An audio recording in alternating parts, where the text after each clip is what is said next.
What's up, everyone? Vin here, and this is the January 2025 Algebra 1 live stream. So, yep, this is what we're going to do. And I'm glad that we already have a bunch of people in the chat. So, we have 46 people here already. So, that's pretty cool. So, just want to say good luck to everybody taking the Regents tomorrow. Just, learn what you can tonight. And I know it's an afternoon test. So, yeah, just, I guess, study what you can from now till then. And yeah, that's all. So I guess we'll get moving here. Just you could just read the chat guidelines. Just please, I'll only ask keep it real while you're here, and be nice. And yeah, we'll have a nice live stream. Okay, so you're welcome to ask as many questions as you need, and I'll look back and forth every now and then. So for one, I'm doing the Algebra 1 June 2016. I've made a bunch of Regents exams going back for the last few years. So if you're not interested in this one, you want to see one of the more recent Regents, by all means, just watch one of those videos or practice. All right. So nice to see everybody, and we'll get moving here. I just want to see. I am gonna put slow mode 30 seconds just to make sure, that everyone, we keep ourselves paced in the chat. So, all right. So we'll get moving here. Let me just make sure everything is all set here. And, alrighty. Cool. All right, I'm going to get moving because there are a lot of questions to cover. So let's see. First up, the expression x to the fourth minus 16 is equivalent to. And for this question, I just want to point out the multiple choice, you do have the option of using the calculator for quite a bit of the questions. So I'm going to be using a TI-84 plus CE calculator. So if you use something else, I guess just do your best to try to match it to what I'm doing with this calculator. But I'm pointing that out because for the people who are just interested in passing, then you only, for multiple choice have to get to the correct answer. It doesn't matter what work you show. But if you want to see correct work for something like this, the idea, let me just make this a little bit neater. So if I have a squared minus b squared, this would factor nicely to a plus b times a minus b.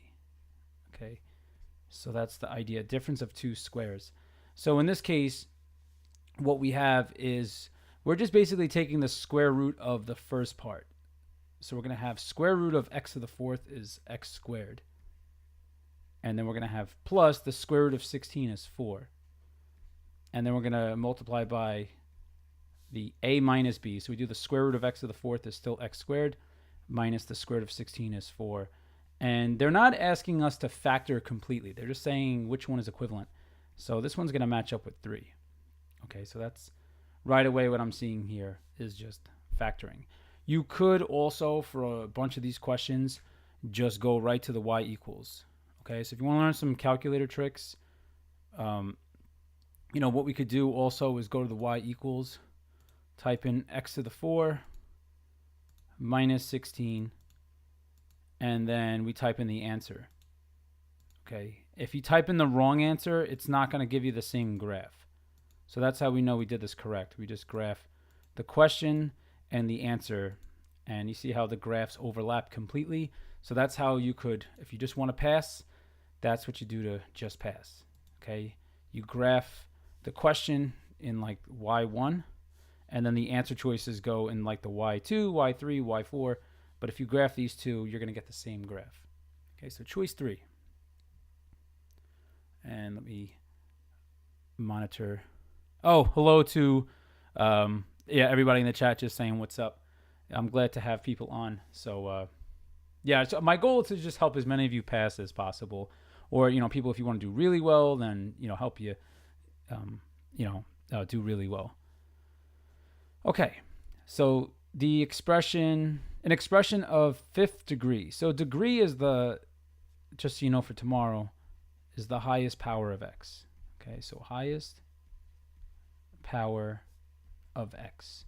So the highest power of x is 5. So just looking at that, I could chop out these two answers here. Okay, so those two answers are gone because the highest power here is 7 and 6. We need the highest power to be 5. Leading coefficient. So that means the leading power is going to be 5.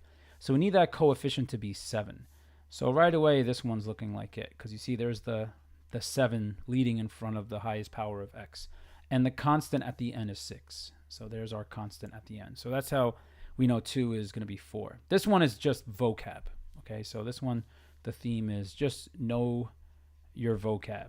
Okay, vocab questions have the potential to be very easy, but if you don't know the vocabulary, then it's like, it's, more challenging.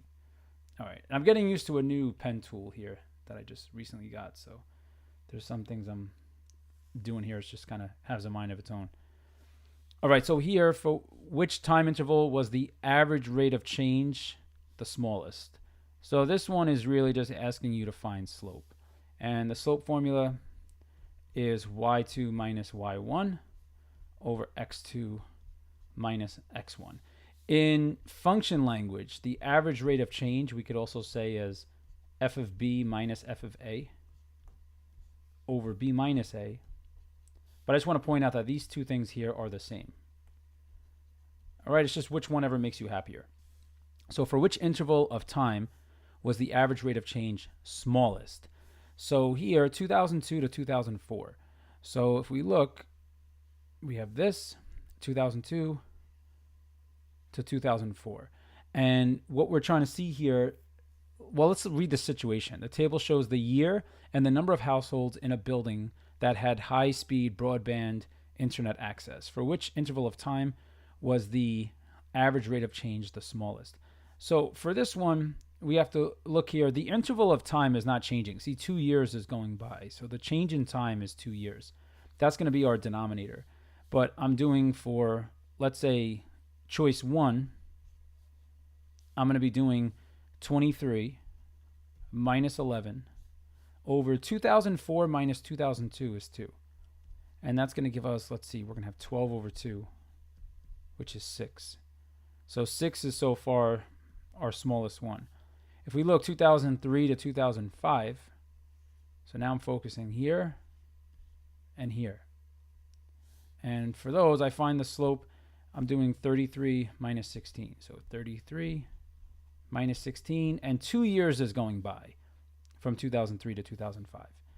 So now we have 17 over 2, and that works out to 8.5. So already I can see this answer choice is out because 8.5 is not smaller than 6. And then we're just going to repeat this for the others. Okay, so now I'll go to the next one for choice 3. We have 2004 to 2006. So now we're going to focus on these two. Okay, so this is 42 minus 23 divided by 2. And that one gives us 19 over 2 if we subtract on top. And that's going to give us 9.5, which is not smaller. Okay, so let's see. Choice 4, 05 to 07. So these questions are more like tedious, just like really tiring. But if you want to pass, right, or get a good grade, this is the kind of stuff you got to do. You got to kind of suffer through this. So that's a difference of 14 over 2, which is 7. So the first one was, in fact, the smallest. Okay, so choice 1. All right. Okay, question 4 is, I would say, like fairly doable. This is not the worst kind of question to get. So for one, I'm not going to read the whole thing, but we have a scatter plot comparing bags of popcorn and sodas sold at a performance at a circus. And we want to know which conclusion can be drawn from the scatter plot. Well, looking right here, I could see that this is a decent set of data to make a line of best fit. And this line has a positive slope. Okay, so this has a positive slope. This line. This guy might terrify you. This is slope guy. Oh, let me just turn my printer off. My printer's making noise.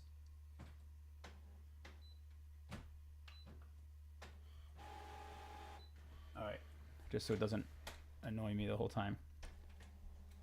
Okay, so here's slope guy. Positive slope lines go up, negative slope lines go down. Vertical line, the slope is undefined. Horizontal line, you have a zero slope. So that's how I know this has a positive slope. It's just one of his eyebrows. And it's not a negative correlation. It would actually be a positive correlation between popcorn sales and soda. There's no correlation is not it. No correlation is when it's like not forming a straight line. It's just kind of like randomly spread out like this. And this word is the key word here. Buying popcorn causes people to buy soda. Just know correlation does not imply causation. Okay, that's a big phrase. Correlation does not imply causation. They don't reuse the exact questions, but they're very similar. So if you do a bunch of Regents exams, that's usually your best bet to get ready. Okay, and I am live. Yes, this is the real me. I am live right now. Okay, I'll even, to answer that, I will take a sip of this delicious tea from Costco to prove that I'm live, Storm Legendary. Okay, so celluloid cinema. Here we go. Oh yeah, 2 out of 4. You need a 13-ish correct to pass. 13, 14. All right. Okay, so moving on here. Let's see, celluloid cinema. Like celluloid is fat cells. Why would they name a movie theater celluloid? Sometimes when they write these questions, I think they're just like having fun. I don't know. That's just kind of ridiculous, but whatever. I'm going to continue. So here, a child ticket is $7.75. Adult ticket is $10.25. Okay, adult tickets is A, child tickets C. So this one, adults, all right, so you take the cost of an adult ticket and multiply by A. Plus, you've got, let's see, child ticket is $7.75 times C, and the total amount earned was $14.70. Okay, and then they told us that 150 tickets were sold. So that's the total number of adult and kid tickets equals 150. But just know you multiply the number of adult tickets by the price of adult tickets, and you multiply the price of the kid tickets by the number of kid tickets that sold. And then this is the total number. So now, like, this is where I would struggle, is matching, because I'm old now. But A plus C is 150. I would be like, okay, so it's not these two. And then the adult price is $10.25. That's why it's choice 1. See here, they mixed up the prices. They wrote 7.75 times A, which was a little annoying because they said the kid ticket first, then the adult, and then they said adults and kids. So sometimes these questions are just unnecessarily cruel, where they just mix up the order to see like, ooh, who's paying attention? I'm sadly, I'm just doing algebra today. But if you say your calculus question in the chat and it's simple, I could just maybe call it out. But if you're stuck on it, it's probably not simple, right? So, I mean, but try it though. I've been teaching calc a while, so unless it's like Calc 7, then I'm out of practice. Okay, the table below shows the values of 4 different functions for given values of x. Which table represents a linear function? So linear functions, this is a massive idea, have a constant rate of change.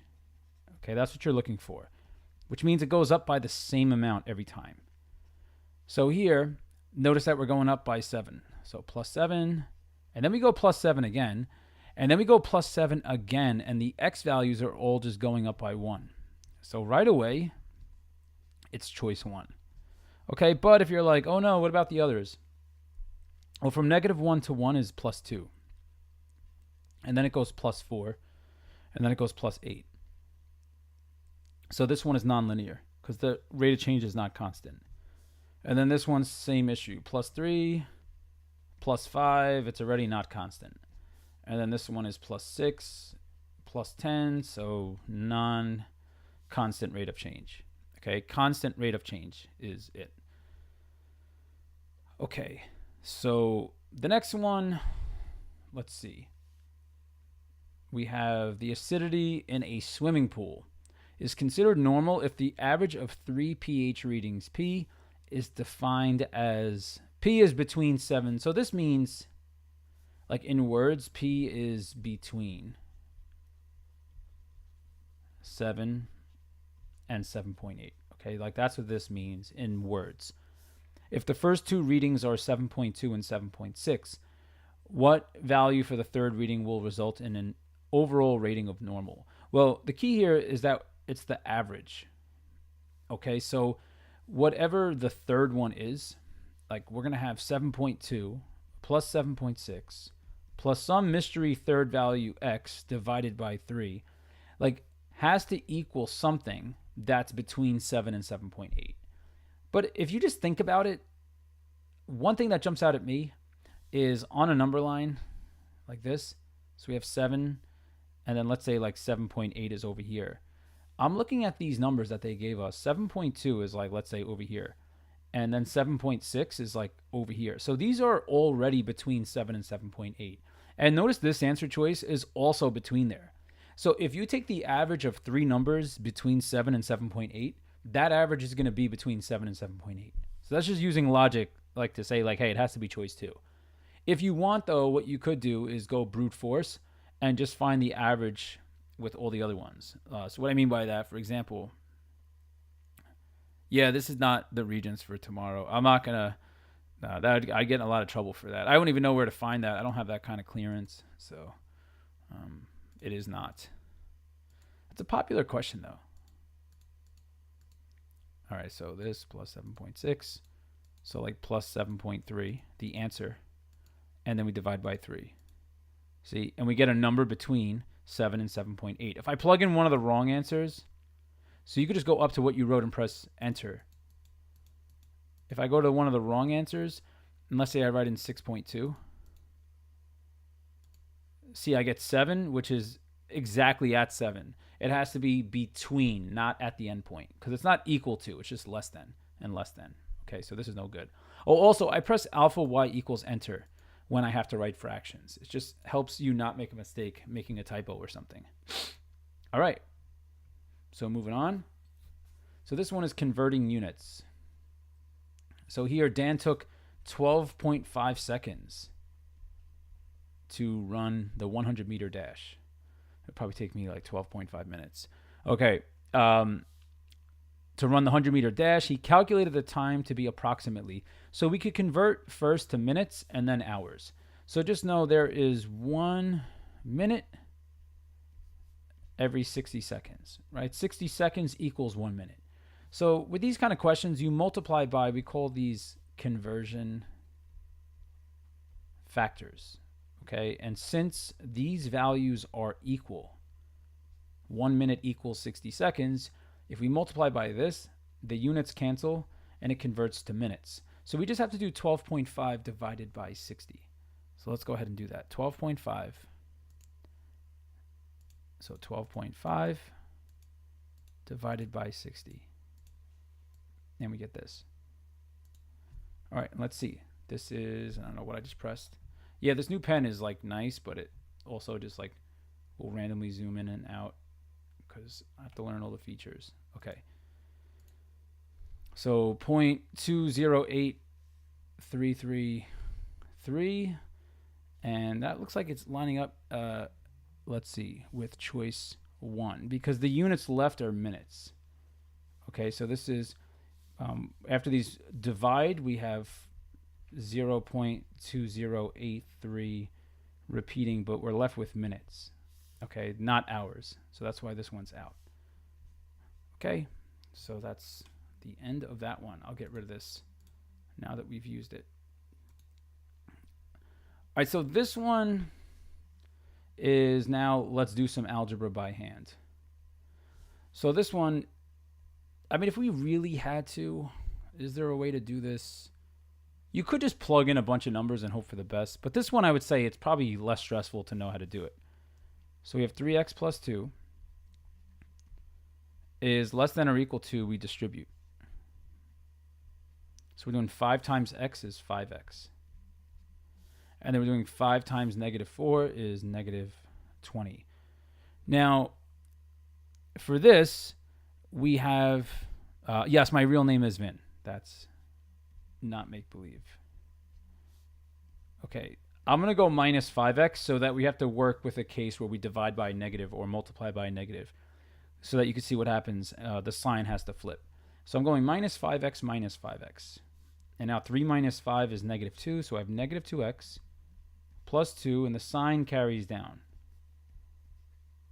And now from here, I go minus 2. So minus 2. These terms cancel. And I'll write the result over here. Negative 2x is less than or equal to negative 20 minus 2 is negative 22. And now we divide both sides by negative 2. Okay, but since I divided by a negative, the sign has to flip. And negative 22 over negative 2 is positive 11. So it has to be choice 4. Okay, so that's, yeah, how we'd work that out. Alrighty. Let me see,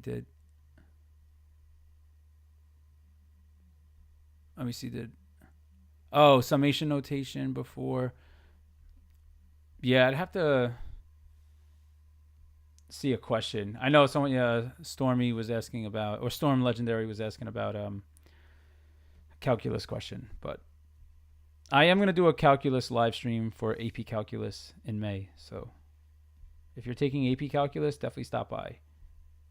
Okay, so we have 3x squared minus 3.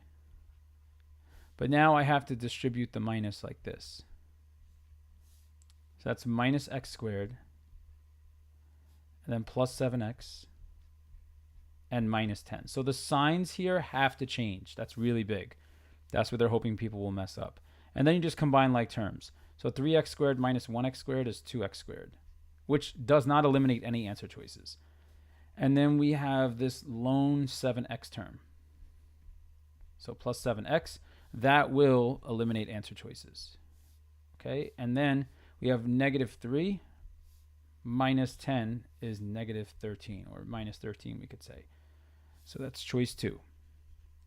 Okay, 10 is going to be choice 2.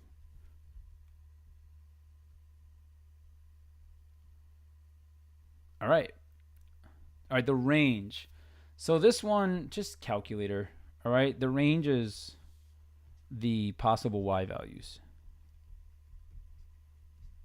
Okay, you can do this by completing the square, but I know if I do completing the square, that's going to make people fall out of their chairs. Okay? All right, so this one, you go to y equals, and we type in x squared plus 2x, and then minus 8. Press graph, and notice that we have a low point here at, it looks like at negative 8-ish, maybe negative 9. Oh, negative 9, because I can see negative 9 in the answer choices. A little trick, you could press second trace minimum, number 3. And you could scroll before you press enter, scroll after, press enter, and enter a third time. So negative 1, negative 9 seems to be the low point. Okay, so this is going to be it. And let me crop this. So when I make my Regents videos and, you know, recording, like not live, I edit out this part here because this is like not fun to watch, like me cropping photos and stuff. So let's see. All right, so that's that. Yeah, it's lagging a little bit too, but that's a good thing because that means there's a lot of people here. One of these days I have to upgrade my computer, but okay. So yeah, see, it's, get this all set up. So if we look, the low point is here at negative 1, negative 9. So the range is referring to the possible y values. So all of the y values, if we look, are going to be going above negative 9. Let me try that again. So they're going to be going up like this. Okay, so the range here is the set of all y values are going to be greater than or equal to negative 9. Okay, so greater than or equal to negative 9 matches up with choice 2. All right, so 11 is going to be 2. So yeah, just know that when you have a minimum, so when you have a minimum like this, a low point, the y values are always greater than or equal to the minimum. Okay, so it's greater than or equal to the minimum or less than or equal to the maximum. All right, so that's something big for quadratics. All right, this one, see, questions like 12 If you're like, hey, I don't like doing the algebra, I just want to pass the Regents, you ready? This is a magic trick. All right, you should know this. If you want to pass that Regents and you're like, uh-oh, I'm scared if I'm going to pass, then just do what I'm about to do right now. The zeros are where the graph hits the x-axis. You press graph, and I'm like, okay, it hits at -1 and +6. Like, I just honestly graph it, and I look. And I'm like, it's 12 is going to be choice 1 without doing any heavy lifting. Okay, so this one, I'm just like, all right, that's the answer. If I want to do this by hand, let's say it's the free response. Like, let's say this is part 2. All right, if it's part 2 and I want full credit, then I have to factor. And I look for two numbers that have a sum of -5, and I want the two numbers to have a product of -6. So I would have x, and then I would have -6, x plus 1. And the quick check here is if we focus on those numbers I picked, -6 and +1 have a sum equal to -5, and if you multiply those, you get -6. So that's how I know I factored correctly. And then what you do is you set each factor equal to 0. So I set the first factor equal to 0 and the second one equal to 0, because the only way a product equals 0 is if one or both of the numbers are 0. So then this would give us x equals 6, x equals -1. Then we just go opposite. Okay, this one is cruel. This is the bear trap. Okay, so be careful. Awesome. All right, this one. So sequences, and we want to find the fifth term. Now this one you could probably just brute force. So they're telling you the first term is 4. And it's a common difference. So that means you just keep adding the same thing each time. So if the common difference is 3, I just go 4 plus 3. So I'll go like, yeah, plus 3 is 7, plus 3 is 10, plus 3 is 13, and plus 3 is 16. So you could use like fancy formulas and all that, but when they're this close, like just add. All right, that's as easy as it gets. Otherwise, the old way was like, all right, first term plus n minus 1 times the common difference. Like that was the formula. So then you would say, like, all right, my formula is a sub n equals my first term is a1 plus n minus 1 times the common difference is 3. So if I want to just use the formula without counting the whole way, I plug in n equals 5, and that gives me 4 plus 5 minus 1 times 3, which is giving me 4 plus 4. This gives me 4 times 3 is 12, and 4 plus 12 is 16. All right. Common difference is addition or subtracting the same number. Like if my common difference was -3, then I would do minus 3, minus 3, minus 3, minus 3. Tips or tricks on how to ace a test. All right, acing a test, there's no like shortcut to acing the test. Honestly, for that, I would say you have to look at the model responses. So I'm going to copy and paste that right now in the chat. So let me send this in. So how do I ace it? This is where you would have to look at what the full credit responses look like and make sure you know the rules of the test inside out. Right? Like there's no shortcut in that regard. It's just like know the test inside out if you want to get 100. All right, getting 100 on any Regents is not easy. Not that it's like impossible to learn the math, but like you have to master how they score it. Like you have to basically be good enough to score the Regents yourself. Okay, so this one, there's two ways we could do this. We could go like calculator, brute force, or if we want like a more elegant solution, we could use this idea that a to the b to the c is equal to a to the b times c. So I'm going to use this idea, but I'm actually going to go I'm going to go backwards. Okay, so I'm going to go backwards. I'm going to take c of t, and I'm going to rewrite this as 10 times 1.029, but instead of to the 24t, I'm going to write it as to the 24th power, then to the t power. See, I'm using this rule, but backwards. Okay, so I'm going from the product form to the power form. And then I just have to ask the calculator, what's 1.029 to the 24th? Okay, so then this is where calculator comes in. 1.029. So 1.029 to the 24th power is 1.986. Okay, so I could replace, I think I'm noticing a trend. I'm trying to figure out like how I'm doing that, like that automatic zooming. Okay, so that was 10 times 1.986 and then to the t power. So that would match up with 14 is going to be choice 3. Okay, but once again, like how do I get the correct answer just doing calculator magic? Well, for a situation like that, if you just want to use the calculator, all right, it's like the same thing we did for question 1. So let me just see. So I would just go to the y equals and I would graph c of t. So we have 1.029 to the 24t, but I'm going to put an x. And then the other expression is 10 and then 1.986. See, we rounded the decimal though, so it's not going to be 100% exact, but it should be way closer than the other answers.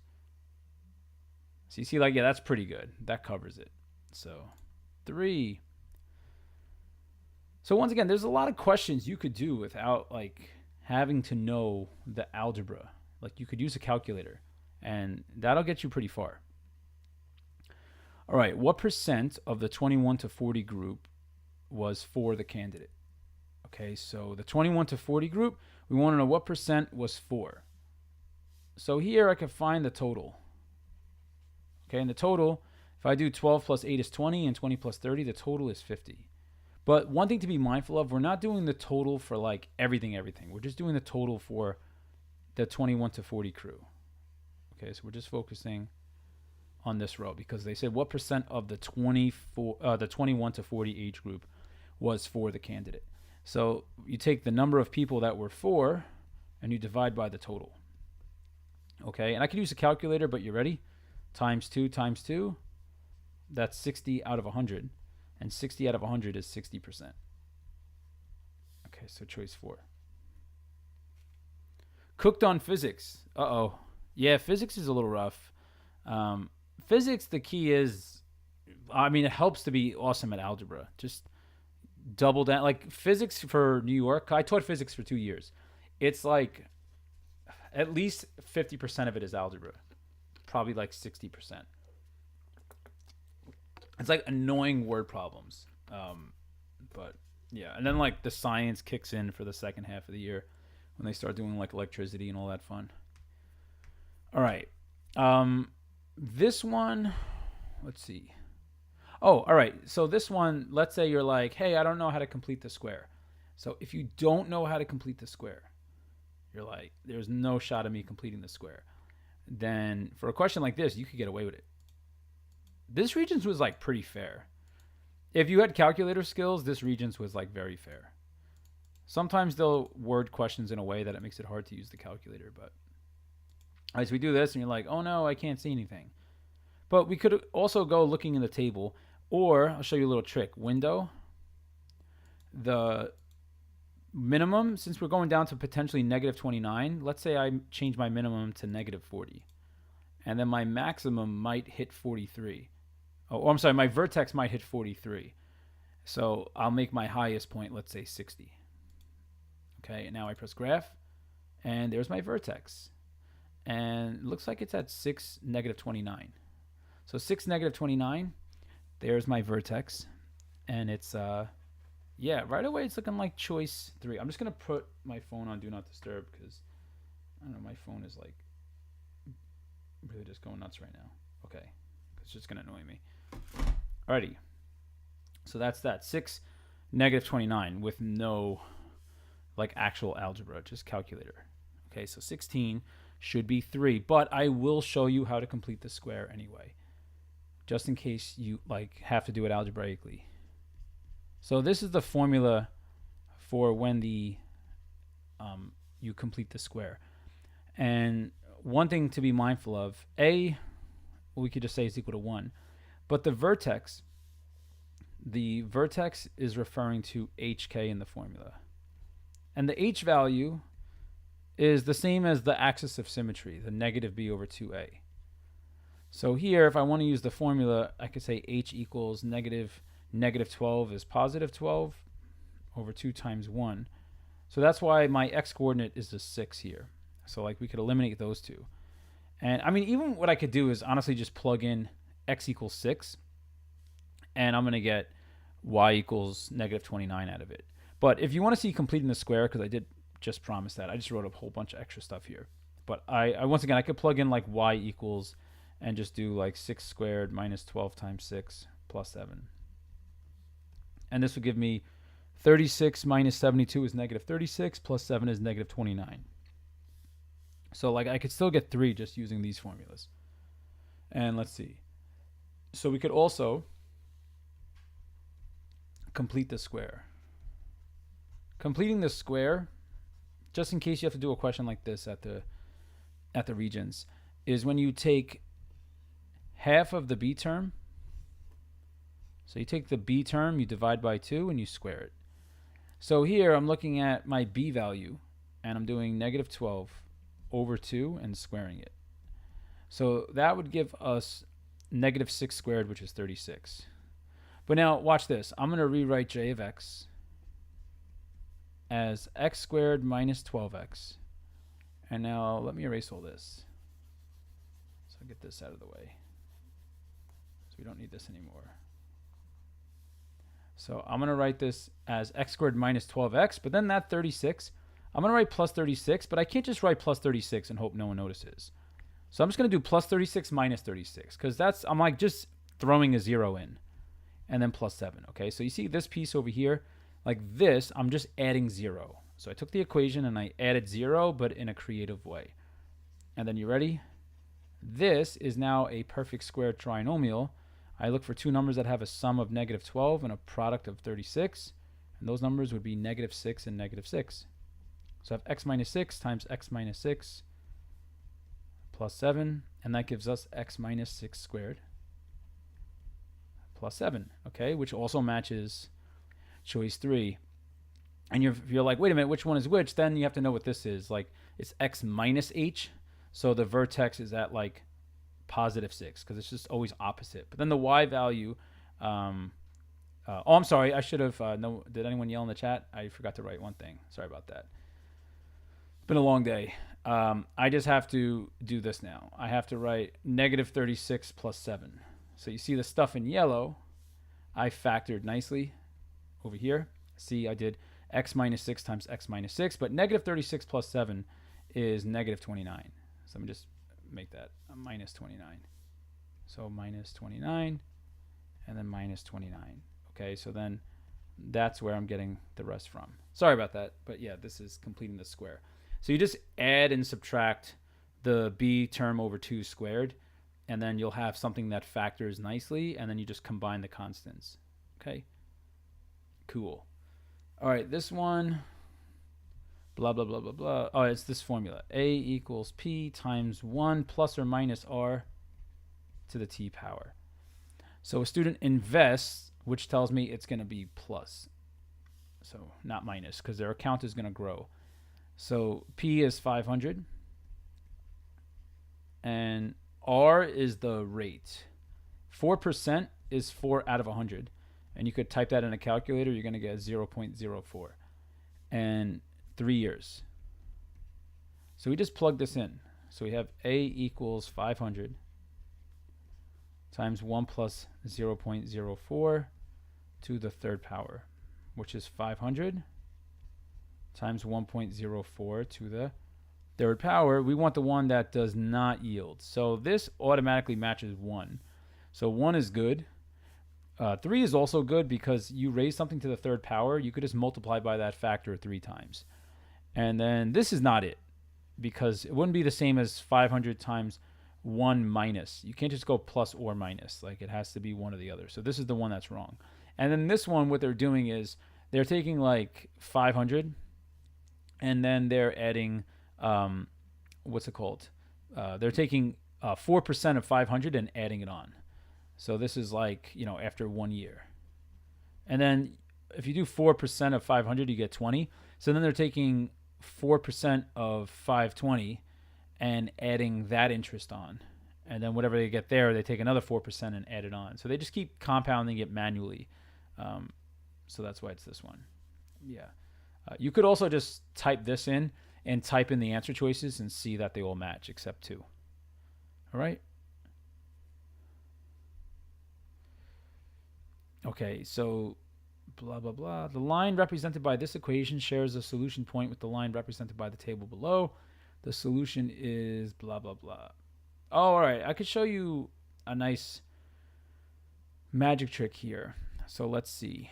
I could type, remember, it takes 2 points to determine a line. So a nice little trick I could do here is I could just type in 2 points from the table and write the equation of a line. I press stats, edit, and I have -5 and -2 even. I only need 2 points. So I need my 2 x's and my 2 y's that go with them.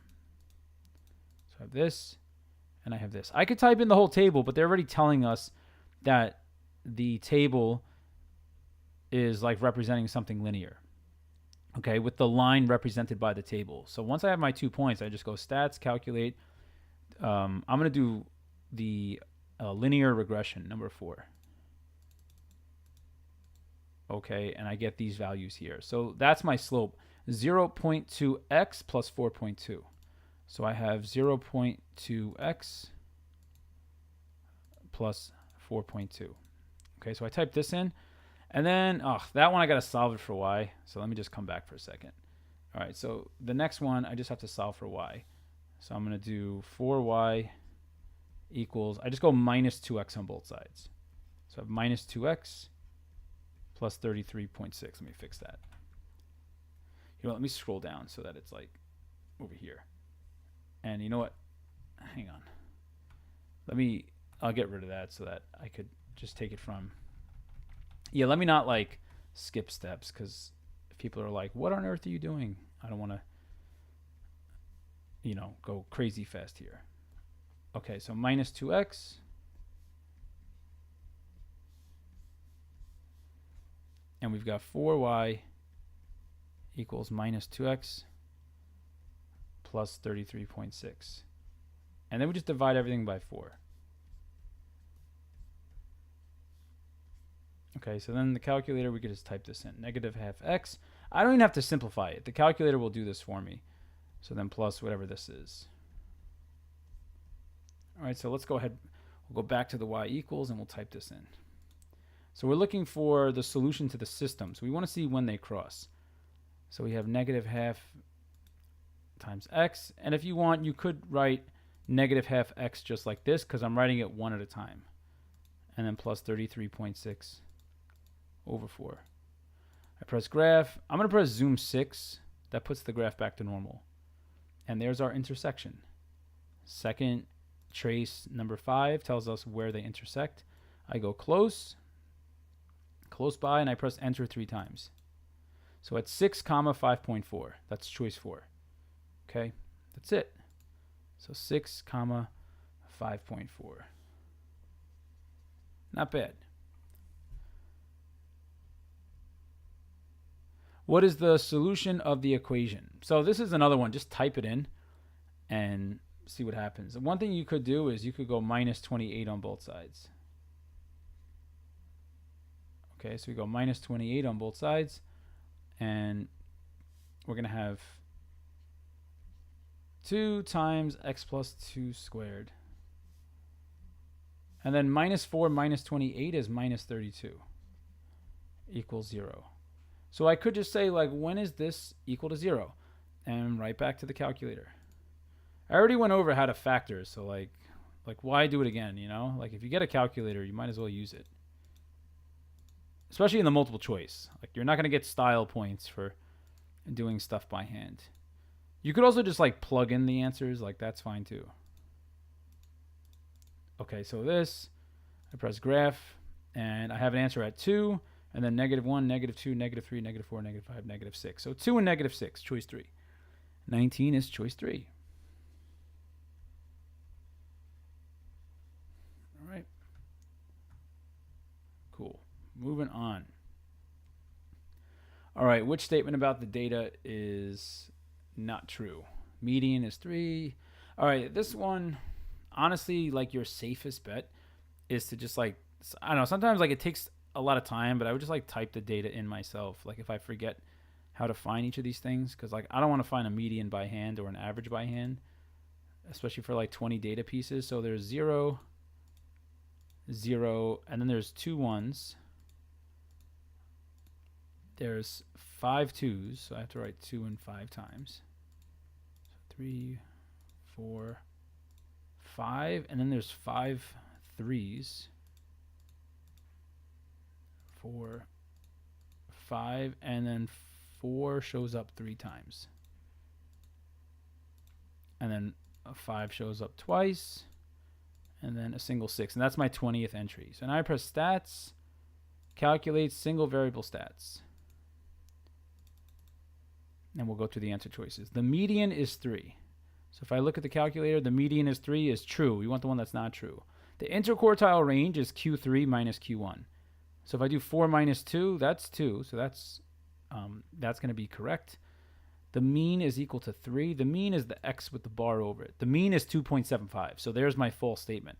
And then the data contains no outliers. That one we could say is true here. Okay, because there's nothing like really like super far away. It's all kind of like gathered close. All right. So here, the mean is 3 is the one that's not true. So that is this one. Okay. Cool. Alrighty. This one, what is the largest integer x for which the value of f of x is greater than g of x? Oh, back to the calculator. A lot of calculator questions. They wanted people to pass that year. That's when they were kinder. Okay. Not that these are easy, but like if you know how to use the calculator, that really does get you far. All right. Oh, wow, 124 people here. I just got to say, for one, thank you all for swinging by and doing these math questions with me. So I appreciate it. And I really do like wish you all the best of luck. I really hope people pass tomorrow. All right. You just hang in there. I know people are saying they're cooked and all that stuff, but you know, you just show up and do your best, and you know, that's really all you can do. Okay, so at this point in the game, just show up and do your best. All right, so press graph. Can't really see a whole lot, but if I press second graph and go to the table, so f I typed in first, and notice that f is greater at first, like 9 versus 1, 44 versus 3, and it's winning, winning, winning, but then here's the turn. See? From, maybe I'll just take this whole table. So let me just borrow this. All right. So for this one, if we look, the cutoff is here.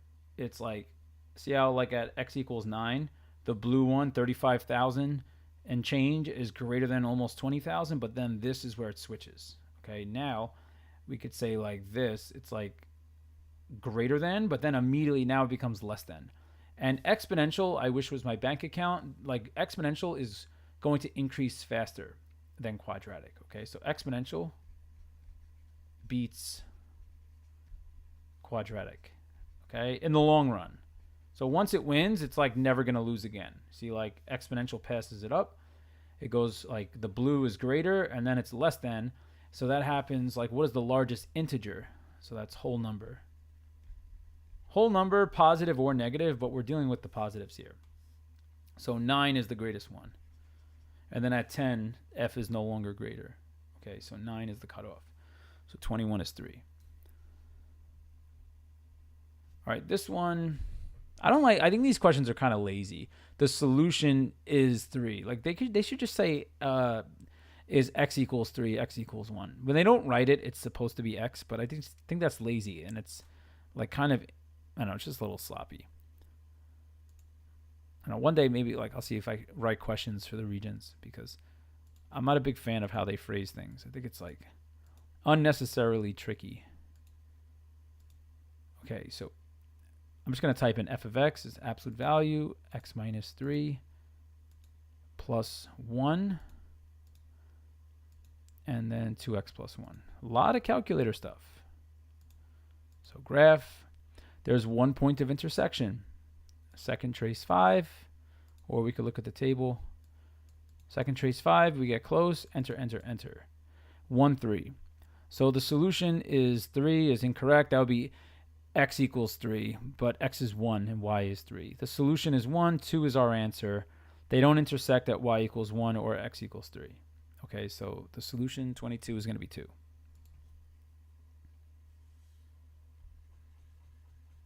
Alrighty. What's this? Yogurt. Cool. Frozen yogurt. The function c of w represents the cost. So this whole thing is the cost. Okay, but w, pay attention to w. That's the important one. Okay, because we're talking about the domain. So w is representing the weight. And the units are ounces. Okay, so domain is the set of all possible x values. And you might be like, wait a minute, there's no x. Well, it's usually like y equals f of x.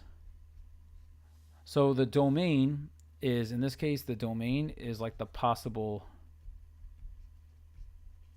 w values. Okay, so the possible w values.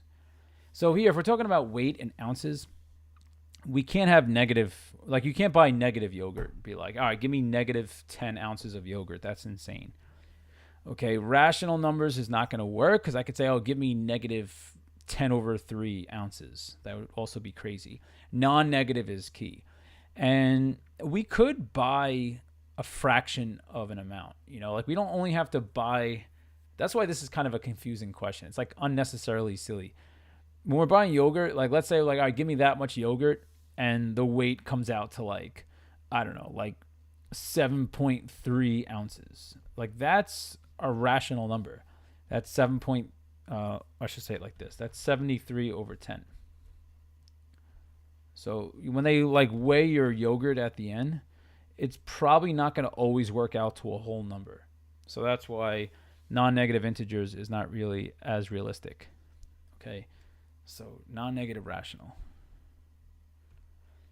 All right, so Sarah was asked to solve this word problem. The product of two consecutive, that means one after the other, like 1, 2, 3, 4, 5, 6. It's always like this number and then like, you know, plus 1 and then plus 1. So consecutive is like the next one. So if the first number is x and product means multiply. So multiply two numbers that are like one after the other. So x times x plus 1, and that product is 156. This will result in a quadratic equation. X squared plus x equals 156. Okay, so that's a quadratic. It's not a linear because it has two factors with x. Not exponential because that would be like 2 to the x power, like exponent x. And an absolute value, no. Okay, so quadratic. All right, 60 is the highest I got. It's not over. No, 60 means you're like very close. Saint Sanity, I believe in you. I think you could do it. All right, 55 to a 65 is possible. All right. Oh, are you saying just round from a 55 to a 65? You could get there. You could get there. All right, just 64. All right, it's a perfect square. So you got that, but I know it's a little disappointing. Okay, 2-point questions. Please don't leave the free response blank. If you don't know how to do the algebra and you use a calculator and just write the answer, you get partial credit. So make it a goal to get some points in the free response. Don't try to do it all in the multiple choice and leave. I see that as a teacher and it makes me sad. All right. Yeah, 64 shouldn't even exist. It should go from like 62 to 65. Just get rid of 63 and 64. All right. So here, f of x is this. If g of x is equal to this, like find g of x. So this one, I looked at the model responses because I took the Regents first. And then I looked at the answer key to like, obviously like, you know, hope I make sure I get 100 because I don't want to start teaching this and then I don't get 100. That'd be awkward. But this one, like they only wanted you to replace f of x like this. Okay, I actually did like more work and actually expanded this, but they didn't say write it in standard form. Okay, so we just have to replace f of x like this, and this would technically get, the full credit. But let's say you did want to expand. Let's say they say write it in standard form. Please make sure if you square 2x plus 1 that you actually multiply it out. I see this even with calculus students. Like they just do 2x times 2x and 1 times 1. And it breaks my heart every time. 2x times 2x is 4x squared, but don't forget to multiply these two.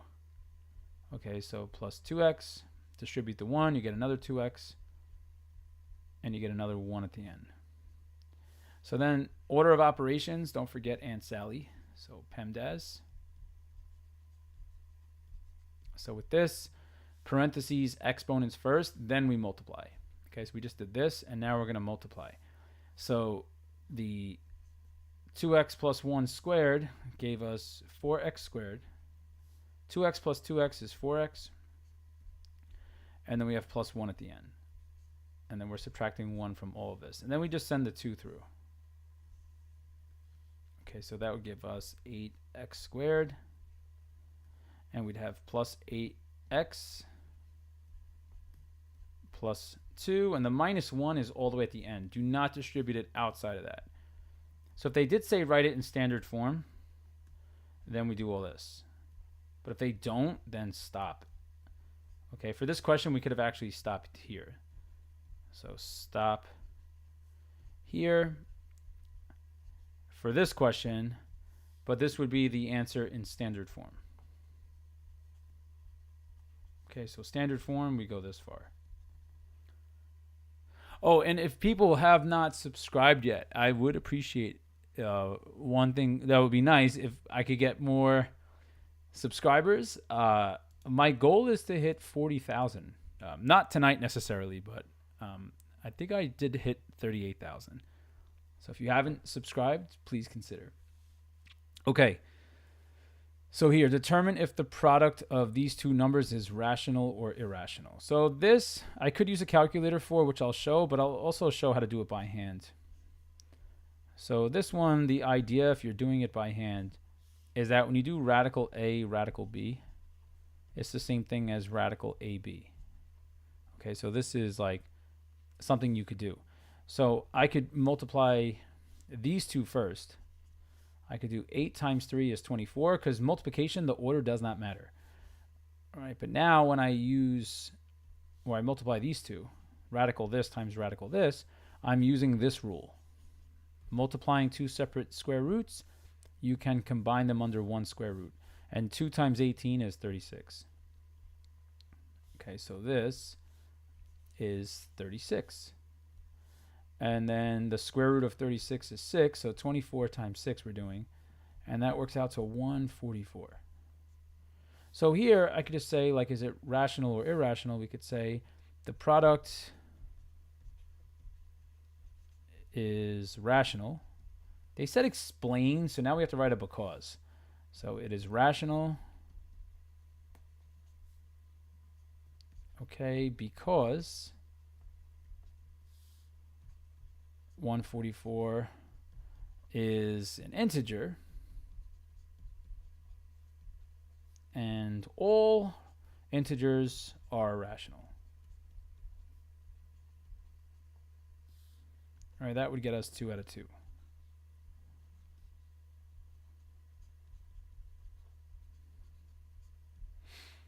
Alrighty, that's it.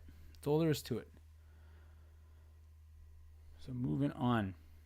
Let me just see here. So next, graphing. All right, graphing, you need a calculator to do this. I mean, you don't need one, but it'll save you a really long time. All right, so y equals, so we'll get this ready. And we've got x squared minus 4x and then minus 1.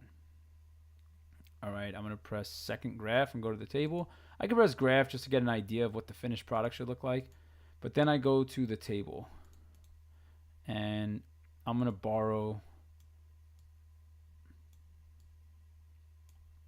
Yeah, I'm going to borrow these values here. Now, me, even though like the Regents, they don't count this as part of your score, but I don't know. I think it, like, if the grader is gonna have any shot of giving you partial credit, like having the table there, I feel like ups your chances of partial credit. Like if you get someone nice, they'll be like, "Hey, they made a table and like they were close." So if they mess up, give them 1 out of 2 or something. But yeah, I would say just do your best to be neat. So -1 4, 0 -1, 1 -4, and then we have 2 -5. Let's see, 3 -4. So now it starts to repeat. 4 -1, and then we have 5 4. So I just have to plot these: -1 1 2 3 4, and then we have 0 -1. Oh, Google is suggesting, or YouTube is suggesting, that I put an add in, but I don't know. I'll be honest, like when I make my Regents videos, I don't put ads in the middle, because when people are studying, like I don't know. I think in this world we have, our concentration is broke too easily. So I put ads at the beginning and end of my videos, but I stopped doing them. I don't put them in the middle because I want it to be like as continuous as possible. Okay, just letting you all know that. All right, 1 2 3 4, and then over 5 1 2 3 4. Okay, so here it is, and I just connect this, put arrows at the end like this, and there it is. There's our graph. Okay, the next part though is state the equation of the axis of symmetry. I don't have to draw in the axis of symmetry, but the axis of symmetry for a parabola, at least the algebra 1 parabolas, are vertical lines. And vertical lines, I wouldn't graph this though, because they didn't say to graph it. I mean, they won't necessarily take off points, but it's hitting at x equals 2. All right, but like that's what I'm imagining. So a vertical line, I'm just going to point out like what I'm thinking. A vertical line is in the form of x equals k, where k is a constant. So for this one, I just look and say like, all right, my k value here is going to be x equals 2. Another nice way to find it is whatever your vertex is. See how we have a vertex at 2 -5? The axis of symmetry is just the x value. So it's just x equals 2. All right, so that's another way to find it. Okay, next, Amy solved the equation and she found these were solutions. Do you agree? Explain why or why not. All right, the easiest way to verify if someone is correct is you plug the values into the equation and see if it checks out. So we could do 2 times 7/2 squared plus 5 times 7/2 minus 42, and let's hope this equals 0. Okay, so we'll check that one. And we're also going to check if the other one, -6, works. So 2 times -6 squared plus 5 times -6 minus 42 equals 0. All right, so we switch back to the calculator and we type this in. So I'm going to go to the main screen for this one. And we've got 2 times 7/2, and it's being squared, plus 5 times 7/2 minus 42. All right, and I press enter and I get 0. So far Amy is good. And then I do the other one, 2 times -6 squared plus 5 times -6. Make sure, I want to point out something. Please write parentheses. If you do not write parentheses and you say 2 times -6 squared without, it's going to throw everything off. Okay, so parentheses are so important. Okay, so they both work. All right, so here I could just say like, yeah, 0 equals 0 and it checks. And I could say 0 equals 0 and it checks. Okay, but I have to write a sentence. Explain why or why not. This is kind of annoying. Like this one should be justify. But I don't know, sometimes like they'll make it like kind of annoying. I guess I shouldn't be like roasting them like this, but I mean, whatever. Okay, so Amy is correct. because both x values satisfy, fix that. So satisfy the original equation.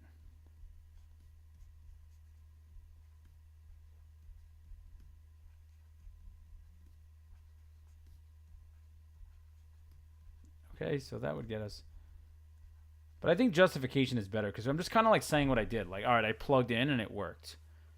Like, you can even say that. Amy is correct because I plugged in both x values to the equation and it worked. All right, so that's 2 points. Ugh. Justify why both are correct. See, this is more plugging in. Like, what are they doing to us? All right, so here we go. Yeah, this is like a weird Regents. And I don't know why I keep zooming in like that. It's driving me nuts. Okay. It's probably this thing. This button.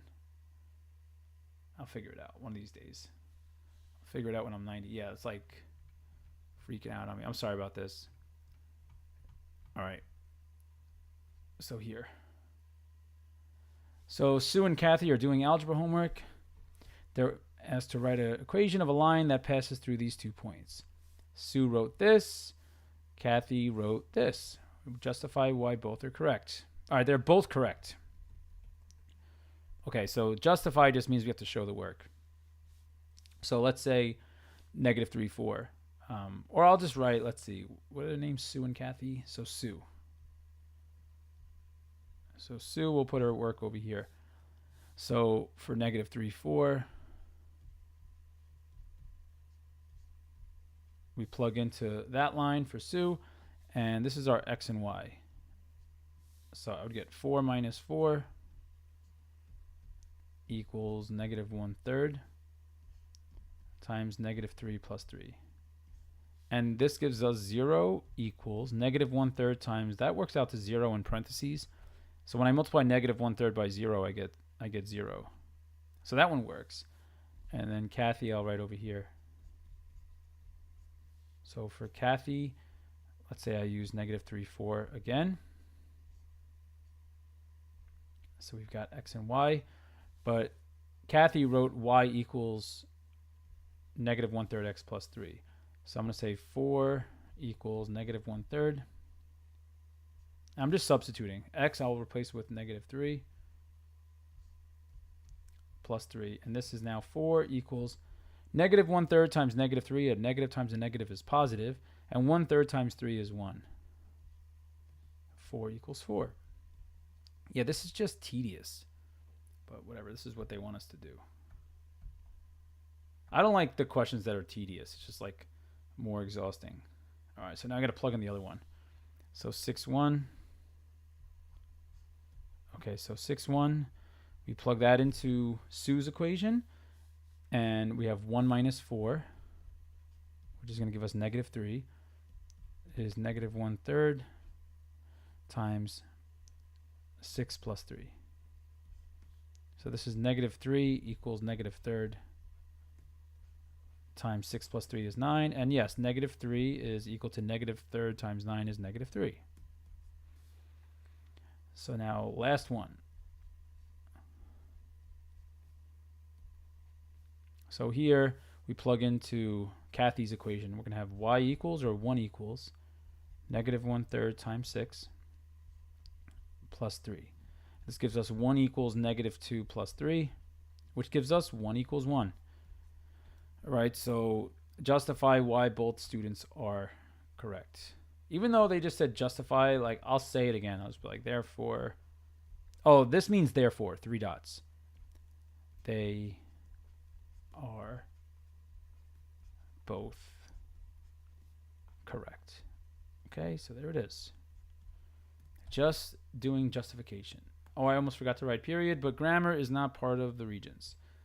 But I'll still try to, you know, like show like the correct work and show it nicely. Okay. So let's see. Just moving on to the next stage here. All right. So snowstorm in Red Hook, New York.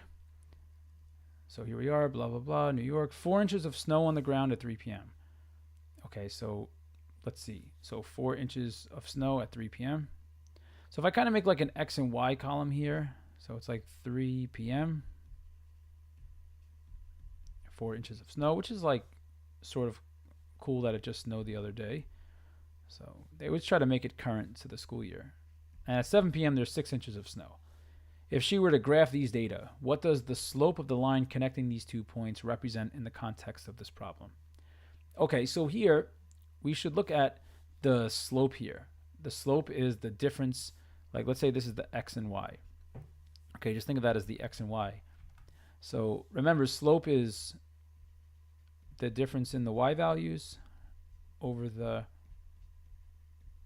difference in the X values. So here I would say the slope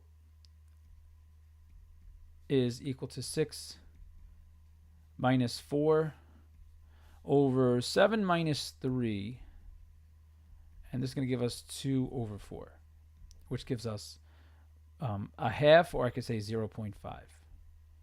But now in the context of the problem, this is where the units come in. Okay, so this is where I should have maybe wrote this in a little bit earlier, but when we're doing this with units, we're going to write here, notice 6 and 4. So these two, like the 6 and the 4, the units were inches. And the 7 and the 3, the units were time, but we'll say hours. Okay, so the slope of the line, what does it represent? The slope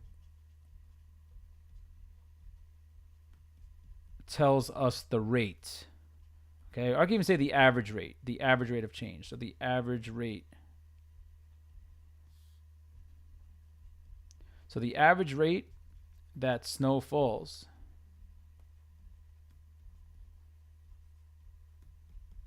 is half, 0.5, half an inch per hour. And I'm going to say the time though, from 3 p.m. to 7 p.m. Okay, I didn't like this question because they didn't specify the units for us, like on a graph. They just said like, hey, this is when it's all happening. But yeah, the average rate of change is the slope, and the units for 4 and 6 are inches, and for the time is hours. Okay, so half an inch per hour it snowed from 3 p.m. to 7 p.m. on average. Okay, cool. Oh, a little geometry. So here they give us a formula for the sum, the total sum of the angles of a polygon. This is true. You actually use this next year. And they want us to basically just solve for n. So we could start by distributing. We could say s equals 180n. And then 180 times negative 2 is negative 360. But we are solving for n. So we could go plus 360.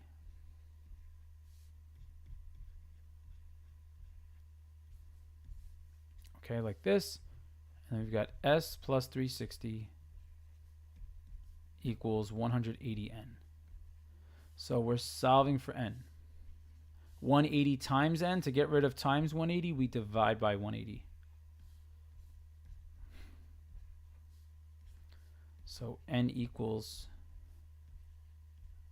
s plus 360 over 180. Okay, so that's 31. All right, that's the end of 31. I'm just clearing out some of the papers here.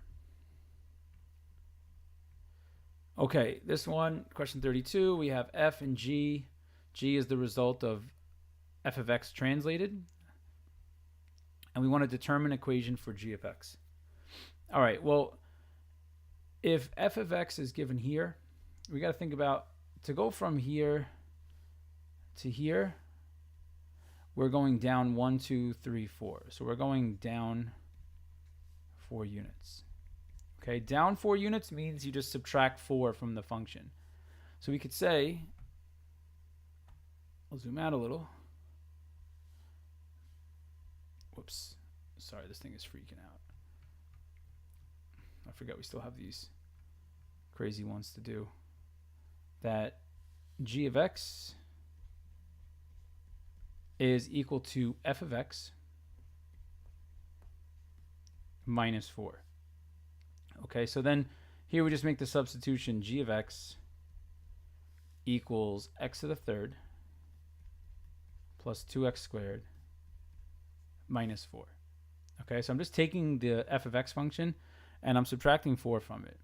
How we know this is good is like from the graph, it was just shifted down 4 units. So we just have to explain our reasoning here. Okay, so I'm just going to go ahead and do that, but I just want to get one thing set up here. Explaining our reasoning, we can just like say translate it down 4 units. Okay, but I don't know, I like to write a full sentence. I could say g of x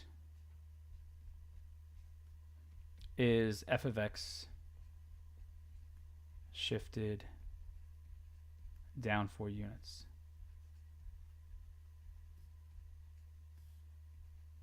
Okay, so shifted down 4 units. I think that's like a nicer way of saying it. All right, 33. So this one, calculator, we have a function. How many feet did the object fall from t equals 1 second to t equals 2 seconds? And algebraically, how many seconds will it take the object to reach the ground? All right, so let me just get this set up. So we've got negative 16 t squared. Whoops, wrong button. So let me do that again. Negative 16 t squared, but we'll use x plus 144. So I press graph, and I'm like, oh no, I can't see anything. But if I press second graph and go to the table, this will give me the values that I need. And the reason I can't see anything is because it's starting at a height of 144. So if I go to the window, I could bump things up to like 150. Okay, like this. And it's an object dropped from the top of a building. That does not sound safe. Hopefully it's just like a marshmallow or something. Okay, so here, window, I'll go like 0 to 10. And we'll pretend like the marshmallow doesn't go through the earth to like the center of the earth, okay? It's just getting cut off there. So that's like what's happening, just so you could understand the context.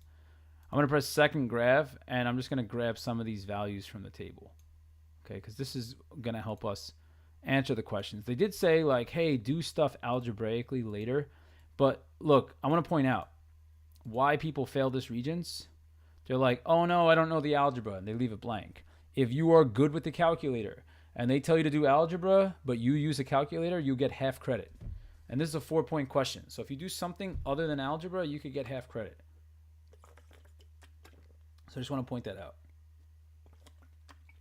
Sorry, I got to take a sip of this delicious Costco tea. I feel like I should be sponsored by them to do this.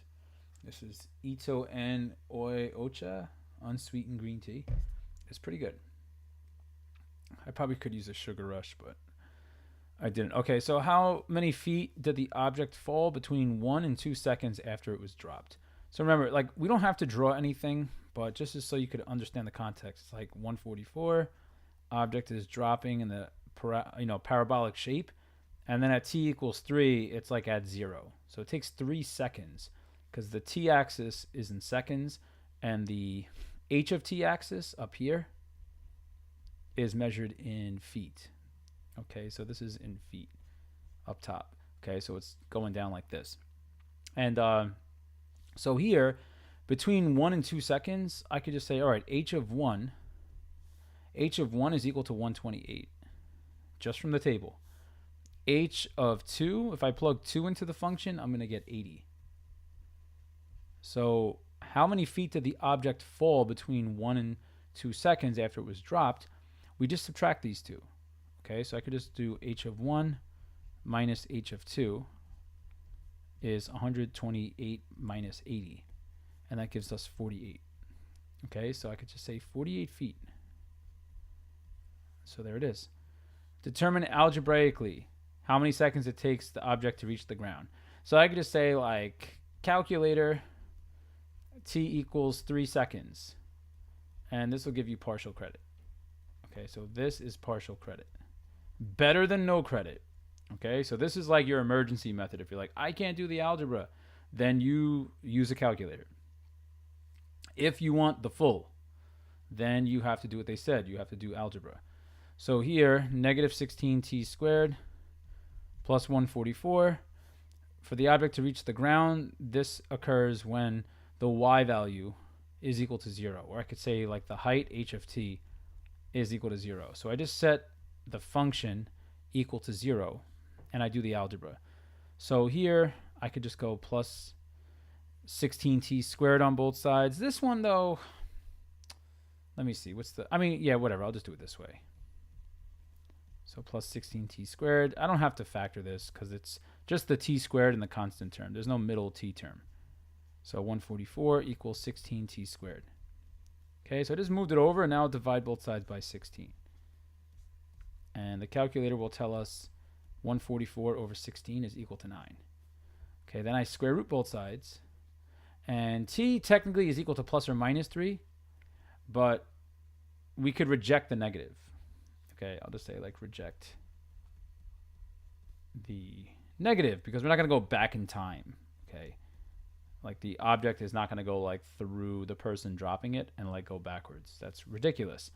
Okay, so here now we just say 3 seconds. Okay, there's the algebra. So full credit if you do algebra, partial credit if you don't. All right, graphing linear inequalities with two variables. So this one, we have sum of two numbers, x and y, is more than 8. So the sum of two numbers is x plus y. More than is greater than, like this. And then we have when you double x and add it to y, the sum is less than 14. Okay, so then we have y is greater than, I just go minus x on both sides.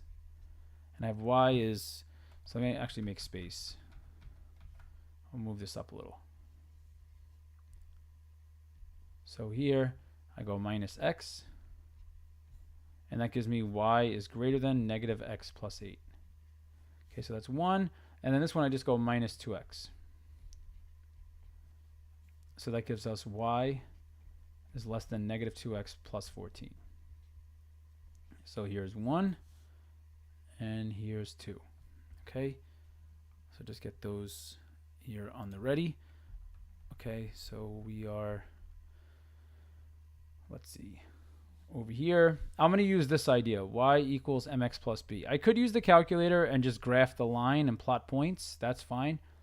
Or I could say my y-intercept is the b value, and my slope is the m value, which is my rise over run. Okay, the slope is my rise. Whoops, let me just fix this. Is my rise over my run. Okay, so from here I'm going 1, 2, 3, 4, 5, 6, 7, 8. And I have a slope. So here my slope is negative 1. I could just say that's negative 1 over 1. I'm going down 1 over 1. Like this. Okay, so I'm just going like this repeatedly. And then I'm going up 1, left 1 this way. And then when I connect them, though, it's just greater than. I got to use a dotted line. Okay, because it's strictly greater than. So it's going to look something kind of like this. I could put an arrow. And I shade above. Okay, so I'm shading this one above. The next one I will do in purple. So plus 14, here's 8, because we went up to 8, 9, 10, 11, 12, 13, 14. And we have a slope of, this time, negative 2. So negative 2 over 1, I'm going down 2 over 1. So I'm going like this, down 2 over 1. So here, and a common point on the line between them. Okay. So one more. Okay, and now this one I connect dotted because it's also strictly, this one's strictly less than. All right, and I'm going less than, so I'm going under. Like this. Now, on a lot of the regions, they say to label the solution set with an S. So that's the overlap. So I'm just going to write an S here just because that's what they ask in more recent years. They also usually tell you to label one of them. So here, what I'll do is I'm just going to write the original form, the 2x plus y less than 14. Down here, I could also label this one over here if I want, the x plus y greater than 8, okay, by this. All right, just to have it labeled. They ask us, though, this scenario. Chi says that 6, 2, so 1, 2, 3, 4, 5, 6, up to. 6, 2 is the solution to the system. Determine if he is correct and explain your reasoning. Chi is incorrect, okay? So I'm going to say Chi is incorrect. Because they said explain. So you need a because. So Chi is incorrect because, now let's think about why. Yes, the point is on both lines where they intersect. However, the lines are dotted. The lines are dotted, so that means any point on the lines do not count as part of the solution set. Okay, so Chi is incorrect because 6, 2 is the intersection. I could say is where the lines intersect.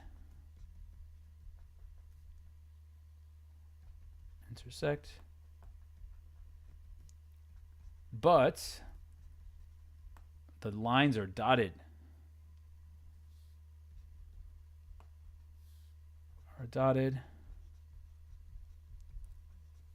So 6, 2 is not part of the solution set.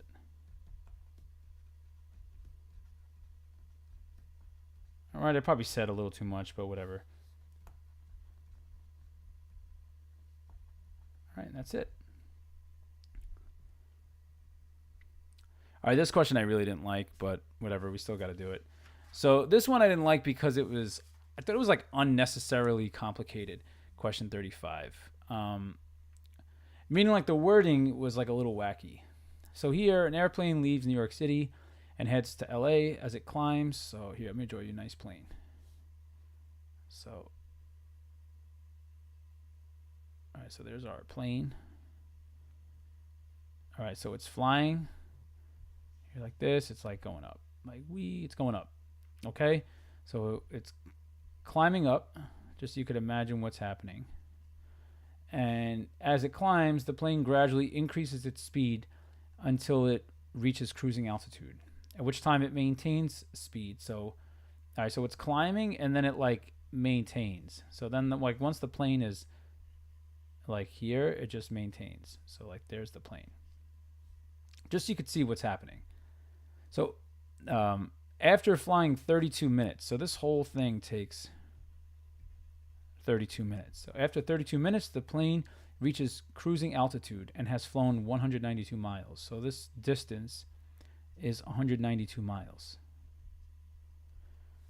All right, and then after flying for a total of 92 minutes, so that means like a total of 92, a little sneaky, but 92 minus 32 means like that this part in pink is like a total of 1 hour. So this is the 60 minutes. And the plane has flown a total of 762. So I could also do 762 minus 192. I could use a calculator here, but whatever. I'll just do the subtraction. 16 minus 9 is 7, so 570. Okay, so that means it's flying for like 570 miles, and it takes an hour for that to happen. So now let me get some of this stuff out of the way. I just want you to like understand what's happening, because this question I think is like, it could be a little confusing as to like what is even happening here.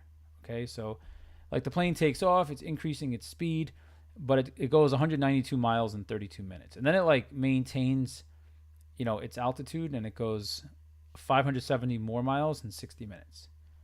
Okay, so here, determine the speed of the plane at cruising altitude in miles per minute. So here, this is the cruising altitude in pink. So that's 570 miles are traveled in 60 minutes. So you just divide in the calculator, or let's just see. Zeros go. 56 over 6 is 9. Remainder 3 over 6 is 0.5 miles per minute. Okay, but yeah, just divide that in a calculator. I just don't feel like switching back and forth. All right, this is the question part I didn't like. Write an equation to represent the number of miles the plane has flown, y, during x minutes at cruising altitude only. Okay, so at cruising altitude only. So here, if you read this part, the plane is maintaining a constant speed once it reaches cruising altitude. Okay, so here, we're just going to say y equals the rate, like how fast it's going, like times x is how much time in minutes it's going. Okay, because the idea is like for these kinds of questions, you could just say like the distance equals the rate times the time. Okay, so the distance they're going to say is the number of miles of y, like this is our distance. And the rate is 9.5 miles per minute, and then x is like representing the time in minutes. Okay, so that equation will do it. And now from here, assume that the plane maintains its speed at cruising altitude. Determine the total number of miles that the plane has flown 2 hours into the flight. Okay, so for this one thing you want to be mindful of, let's see, it maintains its speed at cruising altitude. All right, so this 2 hours, I want to point out, is the same thing as, let's see, 60 minutes per hour. So just do 2 times 60 is 120 minutes. Because everything's in terms of like miles per minute. So we could say find the total number of miles the plane has flown 120 minutes into the flight. Now, one thing, I have to do 120 minus 32 to see how many minutes it was flying at, cruising altitude. Okay, so that's a big part of this. So here I just borrow 10 minus 2 is 8, 11 minus 3 is 8. So that's 88 minutes at cruising altitude. So here, what we're going to do is it's 192 miles. The plane went as it was climbing to cruising altitude. But now that's 88 minutes left. So 88 minutes, and we're multiplying that by the rate is 9.5 miles per minute. Okay, and this part is just typing in a calculator. So, I don't know, just do 192 plus 88 times 9.5, and this is all going to work out to 1028. Okay, so 1028 miles. That's how far the plane goes in 2 hours. Okay, so that's 35. Cool. Let me check the chat. I haven't looked at the chat in a while. All right. Oh, wow, we broke 1,000 views. Thank you all for swinging by. And if you have not subscribed yet, please, consider subscribing. And good luck to everybody taking this. I hope you all pass. I hope everybody in the chat gets the score they want. Okay. But look, even if you don't, let's be real. Maybe I hope it's not anyone here, but if some of you don't make it through, you're still you, and you just learn and grow from it, all right? Life is filled with these kind of letdowns and stuff. If you didn't pass it the first time, just keep at it. You keep moving, all right? And you do your best. If you do your best, I'm proud of you, all right? So hang in there. All right, so on the set of axes below, graph these two. Ooh, this is a nasty one. So this, I'm going to use y equals mx plus b. So the y-intercept is 1. And the slope, so let me just scroll up a second. The slope is a half. So I could go up 1 over 2. Like this, up 1 over 2. And I could go down 1 to the left 2. You can use a calculator for this and copy the table. All right, but I just don't want to. Okay, so there's the green one. And now the purple one, we have to graph it in pieces. So this one, we have x is less than or equal to -1. And we have 2x plus 1. What makes this a little challenging is when we graph this one, we have to really consider that the pieces change at x equals -1. Okay, so what I'm imagining is it's x is less than or equal to -1. It's a line, and then it turns into a sad parabola. Okay, so it's line becomes parabola. So x is less than or equal to -1. I could make my table for x is less than or equal to -1.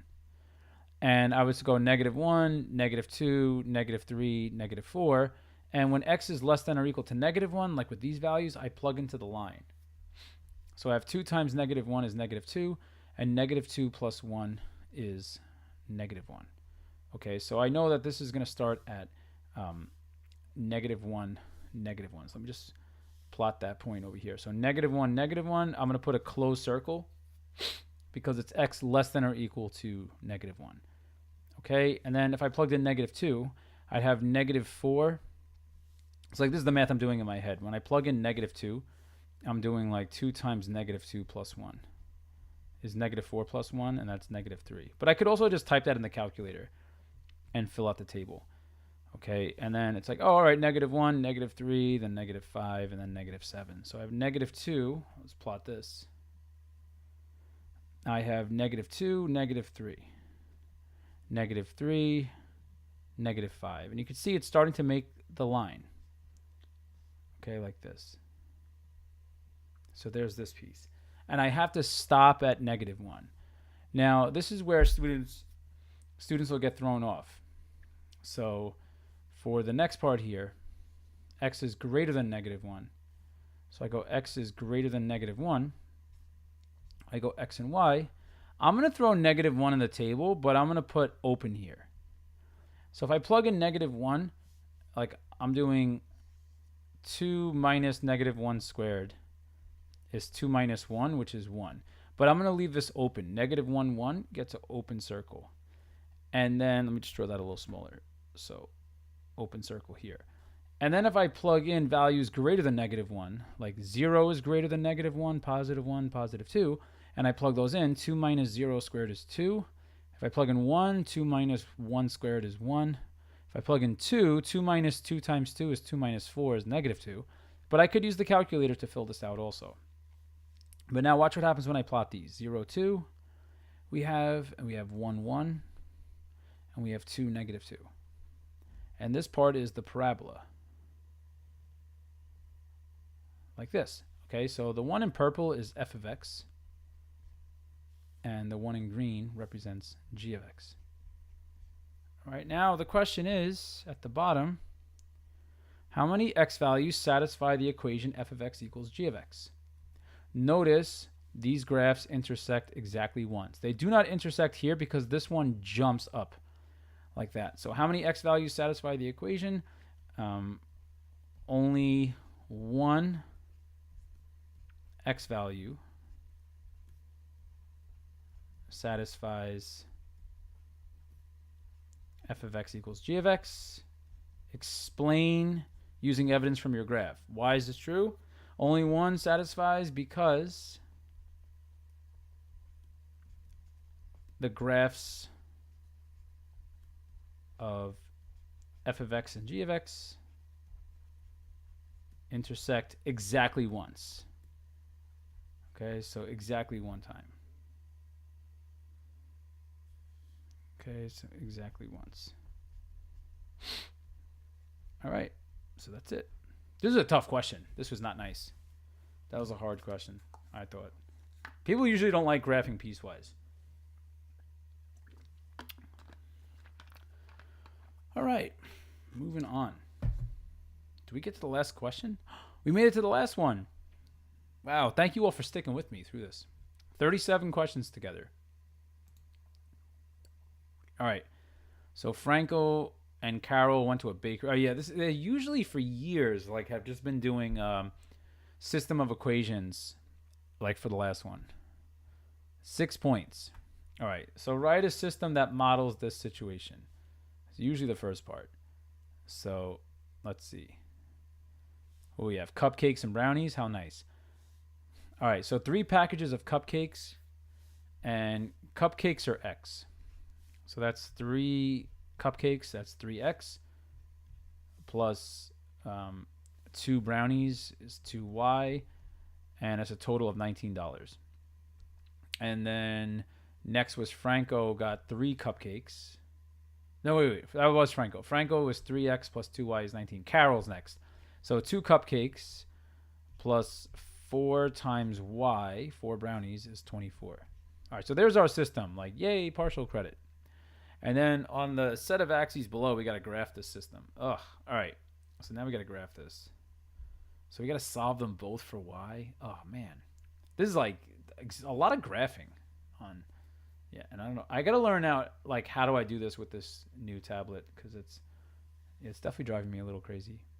Okay, so the first one, maybe I'll do the first one in red. So I would subtract 3x on both sides, minus 3x, minus 3x. Okay, and then divide everything by 2. So y equals negative 3 over 2x plus 19 divided by 2 is 9.5. Okay, so that's the first one. The second equation, I'll write over here, is 4y equals, I just go minus 2x on both sides. Yeah, these numbers are a little ridiculous. Divide everything by 4. So then I get y equals negative half x plus 6. And then I would just graph both of these. Okay, so here is the, whoops, let's make that neater. The first one, and here is the second one. The one in blue is going to be easier to graph. 1, 2, 3, 4, 5, 6. We have a y-intercept at 6 and a slope of negative half. So that's down 1 over 2. Just repeating like this. Okay, so there's the first graph. And then the second one is going up to 9.5. So 7, 8, 9.5. So for that one, like realistically, like maybe then I would use a calculator. And let's see. So we've got y equals, I mean, I'm just going to get the intersection because I'm going to find the answer all at once. So negative 3 over 2 times x plus 9.5. And if I go to the table, yeah, some of these are nice. So I'm just going to take down the table here. But then I'm also going to type in the other y equation, which kind of got covered. All right, negative half x plus 6. And let's see, negative half x plus 6. I press graph. I'm going to press zoom 6 to put the graph back to normal. And the intersection is our answer to the last part. So second trace 5. I go up to it, enter, enter, enter.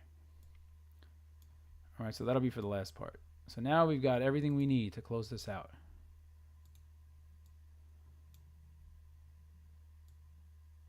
All right, so we got this. And we got this one. All right. Oh, I should have color coordinated a little better. So this one, like 1, 8. So over 1, up 1, 2, 3, 4, 5, 6, 7, 8. You could just plot the whole numbers, like 3, 5. 1, 2, 3, 1, 2, 3, 4, 5. And then there's 5, 2. So 1, 2, 3, 4, 5, up 2. And then now I could just connect these and see, like, all right, these are making, you know, a straight line here. All right, so this one is like pretty decent. If I want, I probably should label these. Like, so this is like up to 9.5 and just say that, what's it called? This one here is, you know, the y equals negative 3 halves x plus 9.5, and I'll label the other one. And you don't have to put arrows if you go to the edge of the graph.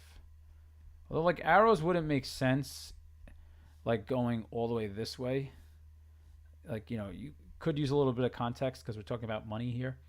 But, yeah, this is what's happening. So now the intersection of these two, that's over here, occurs at 3.5, comma 4.25.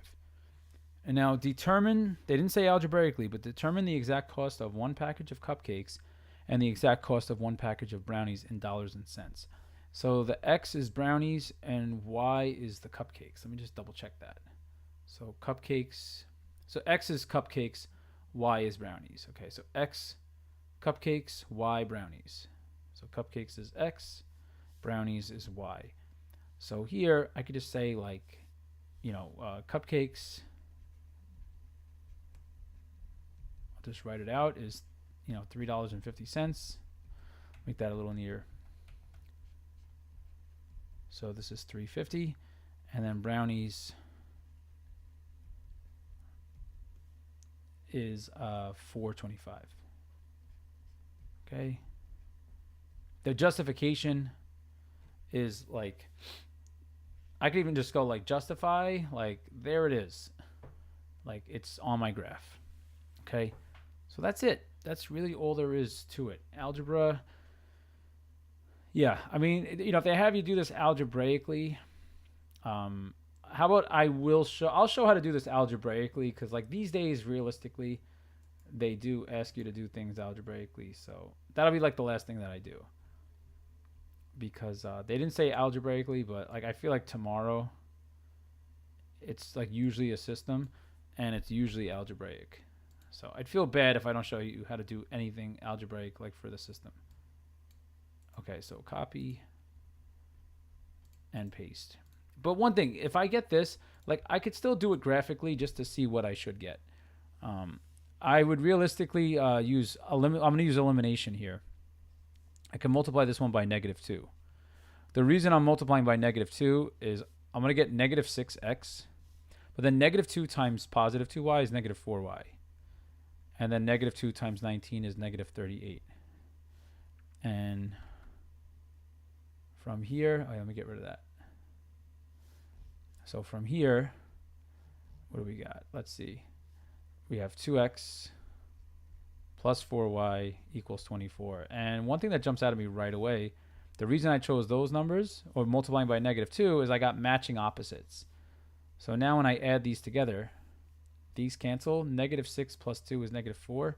So I get -4x equals, and when I add those two, I'm going to get -14.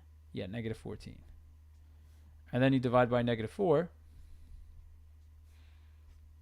And then you get x equals positive, because a negative over a negative.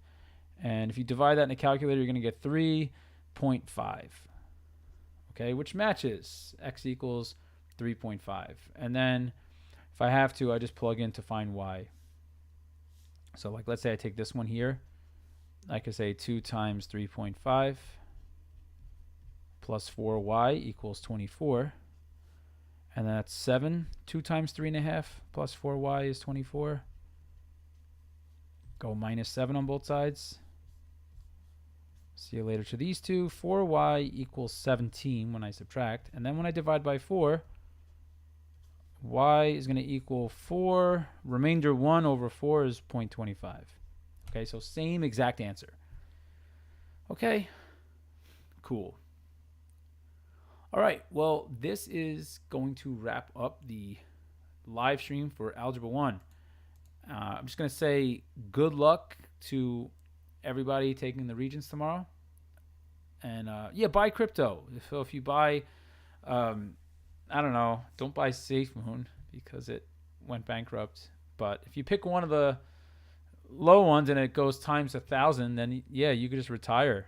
That's a good idea. No, don't do that. Don't put all your money on that. Be smart with your money, okay? But good luck tomorrow, everybody. All right. Happy you were all here. It's so cool. 1,200 people, 1,246 people stopped by. I think that's awesome. And I'm very grateful to have this audience. Even though like I can't see everybody, we're not in an actual classroom. It's very much appreciated. So thank you. And I really mean it when I say I hope you all pass. And if whatever happens tomorrow, though, like I'm proud that you showed up and put some work in. It's really all we could ever do. All right, like you go out there, you win some, you lose some, but it's the grind every single day that matters the most. All right, so like whatever you take from this, like I don't know, maybe spring term, you just go out there strong, do all your homeworks on time. Try to keep to sound like a teacher, but I am a teacher, so. In class, keep your phones away, like focus, ask questions when you're confused.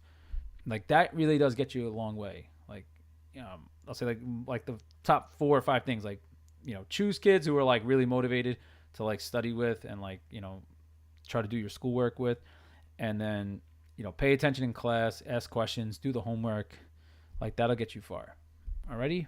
Well, good luck, and I'm signing off. So take care.